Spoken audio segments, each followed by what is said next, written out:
The Iron Man mod is such a classic. I first saw it after the Gaming Lemon uploaded this video quite a few years ago now. I was just a kid. 7 years later, here I am finally trying it.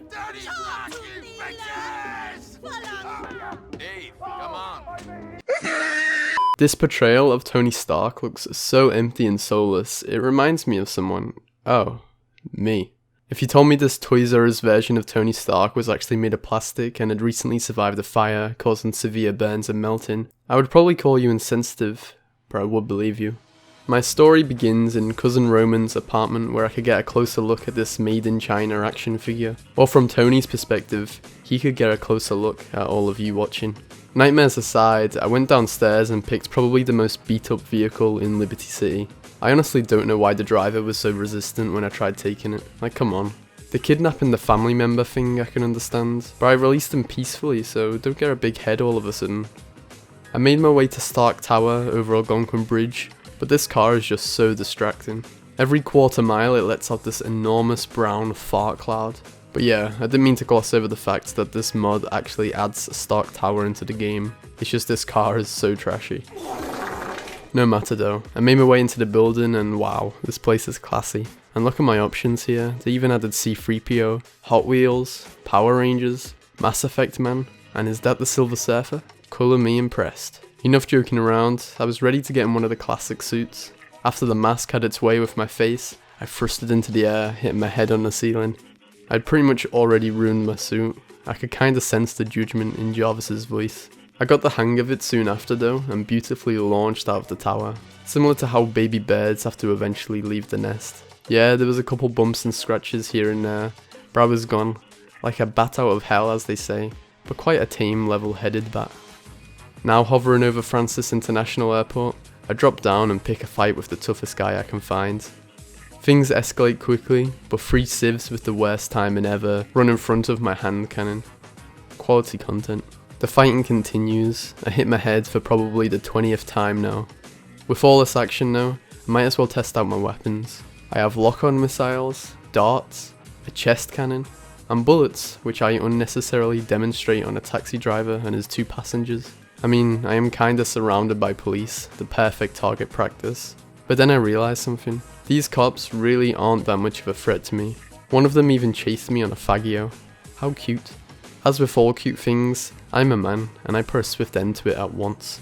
In the rubble, however, was a surviving moped, and what can I say? It just called out to me. I got on it and felt a sort of joy I haven't felt in a long time. It was kinda like being a kid again, learning how to ride a bicycle. So, fittingly, not a minute later, the bike was obliterated into 1,000 pieces. Another iron person, let's not assume the gender, wanted me dead for some reason. It was kicking my ass too. It seems I now have a real challenge, but first I had to get out of there before it killed me. Quickly a second one came, so I called for backup, which yeah, is something you can do. Okay guys, this is epic.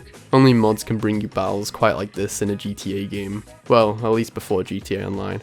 That was quite enough violence. Iron Man needed a potty break. I smashed into a wall, similarly to how all of you have smashed the like button, and went into the little lady's room.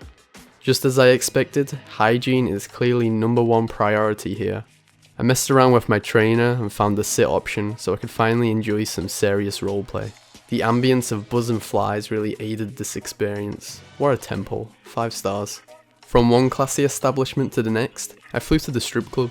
Unfortunately for me though, I went headfirst into the garbage bag of used condoms and pregnancy tests. The kind bouncer welcomed me inside, so I reacted appropriately and shot a dart in his neck. Right after a woman approached me and my knee-jerk response was to provide a swift uppercut.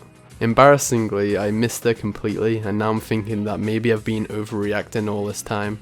She wants to give me a lap dance, so I follow her to the other side of the club. Before I know it, she's left me, taking custody of the kids, and claims half my life savings.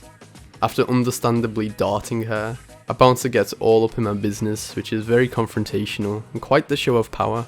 I heavily respect it, but don't forget that I am Iron Man. Another bouncer finds the bodies and asks me to leave, so I make a power play of my own and tear a hole through the club, killing about 5 innocent people. Back outside, I think it fairly reasonable that I destroy everyone's mode of transport, which I felt was a very mature conclusion to a bit of a rocky day.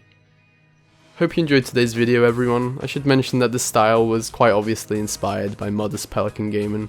I watch him a lot and I like how he tells the story, so you can find a link to his channel in the description. Thank you to the 3 generous people supporting me on Patreon. If it wasn't for you, I'd probably have sold my kidneys by now for a bit of side income. Feel free to check out my last video, which is on screen now.